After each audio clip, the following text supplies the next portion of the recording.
আমি তো তোমাদের আগেই বলেছি সন্ধেবেলায় বাচ্চাদের জন্য নিজে হাতেই কিছু বানিয়ে দিই, বাইরেকার খাবার বাঁচানোও হয় আর বাড়িতে বেশ হেলদি খাবারটা বানিয়ে দেওয়াও হয়। তো তার জন্য 1 কাপ সুজি নিয়ে নিয়েছি আর 1/2 কাপ মতন দই নিয়ে নিয়েছি, মেখে আধ ঘন্টা রেখে দিয়েছিলাম।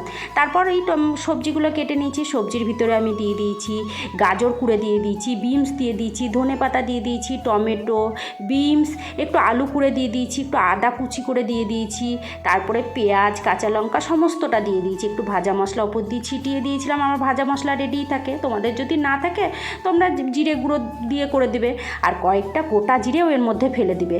আর এখানটায় তার মধ্যে যেটুকু জল লাগবে জল দিয়ে ভালো করে মেখে নেবে, স্বাদ মতন লবণ, স্বাদ মতন চিনি দিবে, আর একটু বেকিং সোডা দিয়ে দিবে।